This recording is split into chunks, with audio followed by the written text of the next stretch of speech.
Hey, what's going on, everyone? This is going to be a review of the Ring of Honor 1 year anniversary show. As I guess we already hit it, right? So we're at the 19th year anniversary for Ring of Honor, but this is the very first anniversary show, February 8th, 2003. Wow, so they actually had the anniversary show before it was officially, the 1 year anniversary. So the show actually took place in Queens, New York, at the Queens Lodge. I believe this venue, they actually used to tape some of the ECW on TNN shows there. I think the Dudleys had their last match there. So it's a pretty historic venue, but this is the only time they ran here.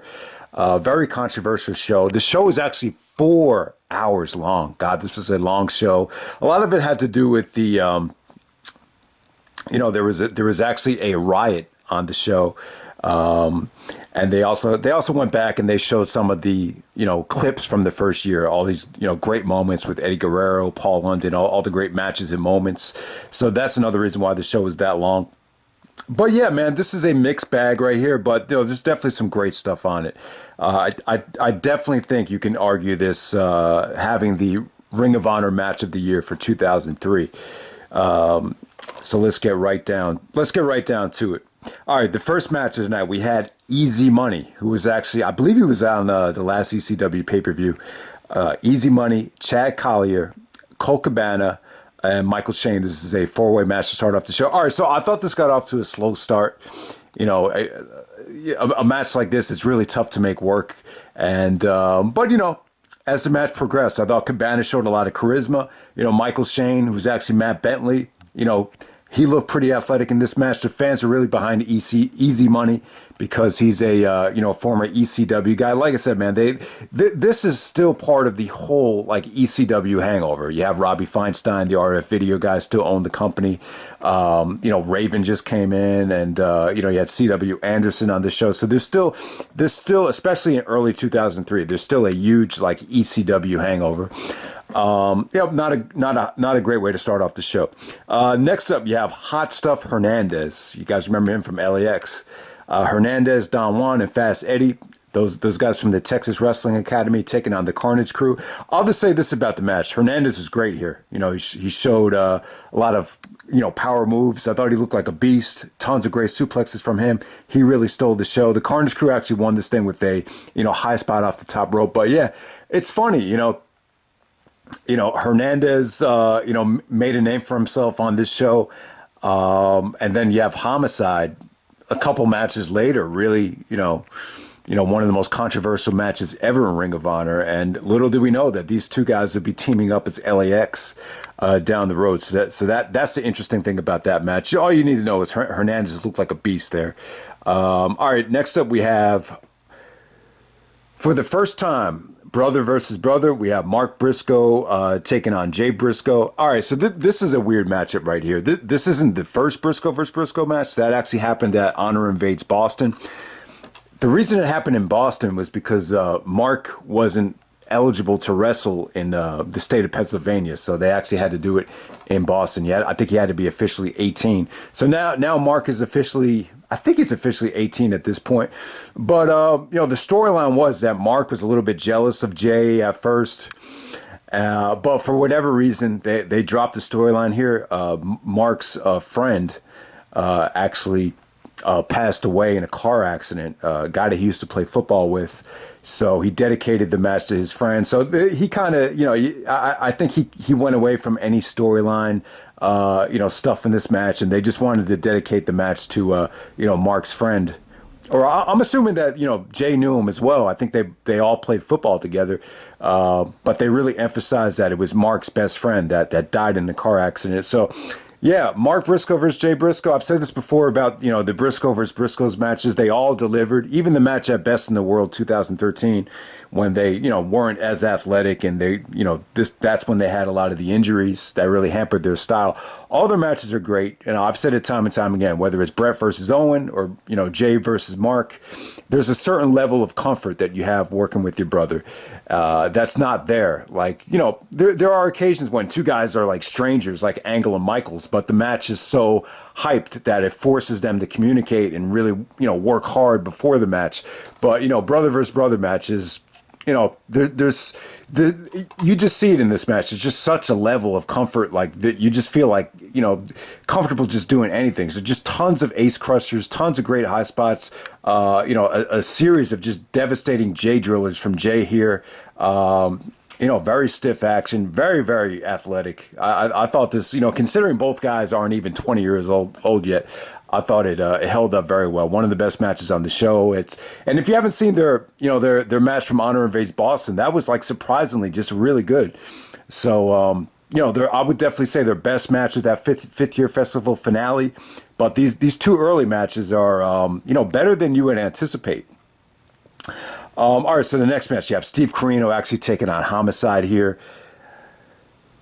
Man, this was a mess. This is probably one of the most controversial matches ever.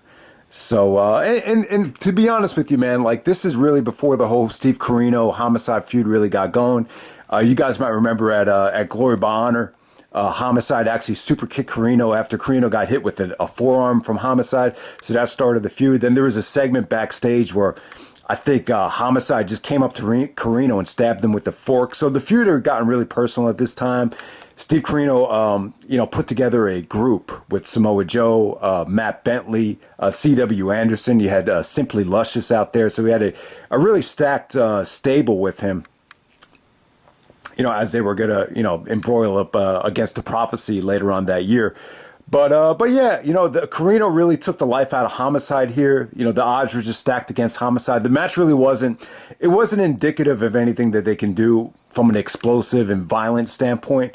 But Corino actually made Homicide pass out with the headlock. And, there was a beatdown on Homicide. I think it was Matt Bentley. He actually took a Yankees jersey and wiped his ass with it. And then, as they were beating up Homicide, fans started rushing the ring from both sides, and it just turned into a riot. I'm going to assume that this was all real. And the show is long because they showed 3 different camera angles of the riot. I mean, it was crazy. Low-Key came out and had to break stuff up. And, all the wrestlers came out. Joe was even getting into it with, fans in the stands. You saw Gabe Sapolsky screaming like a girl. He had that weird high-pitched voice where it's like, ah! And then one of the guys from the Carnage Crew was like, I fucking love this shit. So, I don't know. I just, that they wanted to show like 3 different camera angles. I guess they wanted to cash in on it because it was something controversial, something real. But, honestly, guys, I'm not too into it. It's not a big deal for me. I mean, the crowd did feel like abnormally hostile. So I wouldn't be surprised that, this whole riot, just kind of came out of nowhere. I mean, with stuff like this, you always have to be a little bit cautious about saying, whether it was a work or a shoot. But yeah, I mean, it came off not good, though. I'm going to assume that, they got in trouble here. They never returned to this venue before. So, they a lot of the guys like Feinstein and Gabe looked very paranoid. I think Robbie Feinstein even said, we're going to lose the venue. We're going to get kicked out. We're not going to be able to finish the show. So, yeah, man, it was pretty crazy considering, this is the 1-year anniversary show. And, I'll talk more about the, the celebration that they had at the end of the show. But, all right, so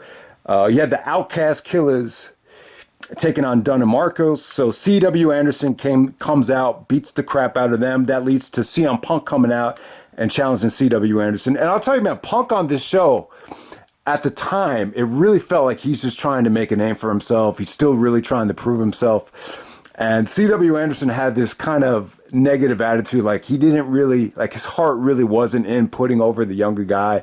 So, they had a catch-as-catch-can type of wrestling match. I think Punk actually won with like a reversal of a pin. Really not much to talk about there. I thought Punk looked good, but it just looked like C.W. Anderson didn't bring his best. And I'm assuming that he's Arn Anderson's brother. But yeah, C.W. Anderson got a lot of heat on this show. Gabe was even trashing him on commentary. I'm not sure why they never brought him back after that, but yeah, kind of an average match there from CM Punk.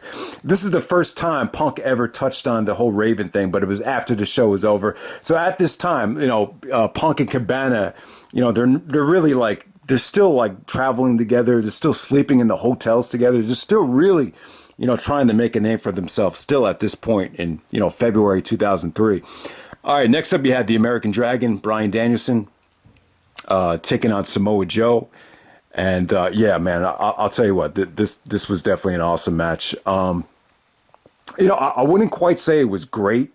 Something was just missing for me to say that this really could have been on the great level. There was just moments in the match where they just, for whatever reason, they just they couldn't keep pace with what they were trying to do. But there's moments here where it almost felt like they were trying to make this out to be maybe like a low-key Samoa Joe type of feel in terms of the stiffness, in terms of the strong style here. They were going for more of a strong style of a match. I mean, Joe just slapped the taste out of Danielson here, and Danielson just hit Joe with, tremendous uppercuts. I thought Danielson looked in incredible shape in this match.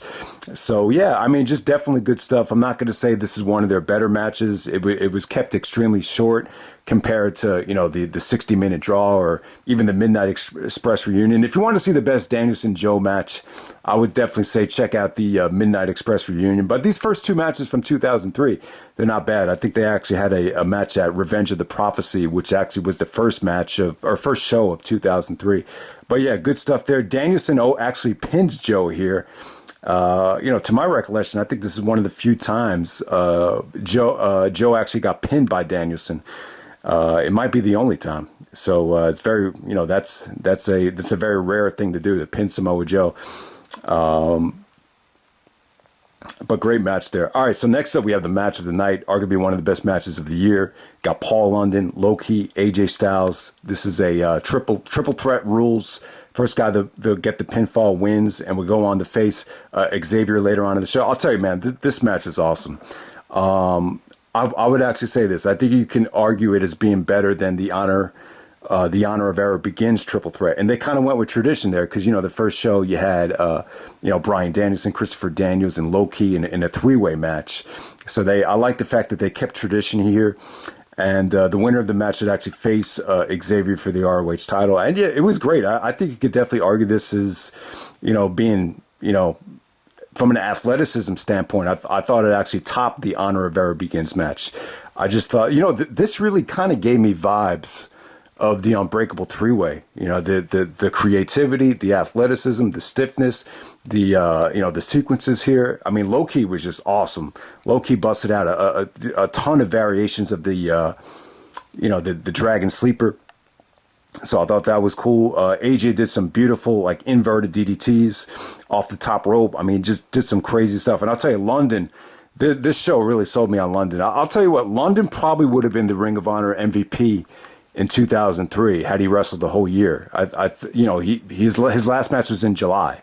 So he got signed by the WWE in the summertime. So he didn't get to wrestle the whole year. That's probably the only reason why. But if you look at the three best matches of the year for 2003, it's this match. It's London versus AJ from 90 Grudges, and also London versus Danielson from the Epic Encounter. So yeah, without a doubt, I think London would have been the MVP candidate because London didn't wrestle the rest of the year. Most people would agree that Homicide was the MVP. I think AJ Styles is definitely a dark horse. That's before TNA exploded, so AJ was pretty much on almost every show. But yeah, man, just great stuff there. I think there was a spot where Low-Ki actually does the key crusher, and then London got the victory with the shooting star press. I mean, there was just so many great spots. But that's not even the best spot in the match. I'm trying to think. There was a Hurricane Rana into a power bomb. I think AJ Hurricane Rana, Low-Ki, and London might have power bombed them in midair. That was another must-see spot. So I would definitely say, in terms of athleticism, in terms of spots, it probably surpassed the Era of Honor Begins match. And I would even say, this is almost on the same level as Unbreakable. It really, maybe it gotten a little bit more time. And that's one of the other things about the show that kind of sucks. The production values are pretty bad. It definitely looks like someone. It definitely has vibes of that ECW fan cam shit. So that's another gripe about the show. And all right, so after the match is over, Xavier actually comes out. Well, he actually came out before and was actually watching the triple threat match. He's the Ring of Honor World Champion, so he takes on Paul London. And I'll tell you what, man. If you were in the crowd that night, I think you could definitely argue this as being the best match of the night. But I think watching it back on DVD, it doesn't hold up as well as it would have held up live, because this was just great. This is Roman and Daniel Bryan. They had somewhat of a match somewhat of a situation like this at the Elimination Chamber a couple weeks ago, but Roman pretty much dominated the match and it didn't go too long. But this is an example of the babyface working his ass off to get to the title match, and the heel just kind of waiting and seeing who won the match. And so Xavier played a great heel here. I mean, there was just great anticipation here. The fans got behind London. Xavier did some dirty things, and everything he did. Xavier got a lot of good heat here. So yeah, it was just one of those matches where Xavier got the win, but the fans really got behind London, and they were behind him every step of the way for every single near fall, every single big move. So it came out good. Xavier retained the belt. But this is one of the shows where the fans really wanted to see him lose it, and eventually he dropped it to Joe about a month and a couple days later. But yeah, good stuff between Xavier and Paul London. They had good chemistry. I thought Xavier's I'm gonna call him Xavier. If you're gonna call him Xavier, that's the name of the basketball team. It's Xavier. But I would say that the guy that got the best out of Xavier was probably London in terms of just straight up wrestling matches. All right, so the main event ended up being the Hit Squad, SAT, and Devine Storm taking on Special K. I'll tell you what, guys, this was a train wreck. This was, occasionally you get these kind of matches, especially early on in the Robbie Feinstein Ring of Honor days, where they would throw out all these Special K raves where it'd just be like these spot fests in the main event. And, during the main event, they were kind of like thanking the fans on commentary. And it's kind of one of those things where you could kind of thank the fans while you got all this action going on. It's not something you could really take that serious, but it was, you could definitely look at this two ways. I mean, this definitely felt like a backyard wrestling type of spot fest. I would say you don't really need to watch this. This is nothing to go out of the way to see. But if you do, this is the type of match where if you edit like the top 10 moves of the match, like it looks pretty fucking great. Like some of the stuff that they did. I mean, the SATs look good. Mikey Whipwreck actually turned on his team, and I think Mikey was actually part of Devine Storm. And he started giving everybody the stunner on his team. So that was kind of like, it is what it is there. It's like, you could argue it as entertaining. You could also argue it as being crap. Jody Fleisch from Special K, though, they actually brought in Jody Fleisch. He's awesome, man. He was like, if you love Ricochet, you'll love Jody Fleisch. I thought he was awesome. SATs did some nice moves. Special K had some diamonds in the rough, though. Jay Lethal's from Special K. It's not like everybody from Special K sucked, but bottom line is, this felt more like a backyard wrestling type of match. I mean, for a main event, it just wasn't anything special. I think a lot of people should just avoid watching this match unless you want to watch this whole show. And then the aftermath. They actually did this really cool. They had this cake. It said ROH 1 year anniversary show, and they were all celebrating in the back.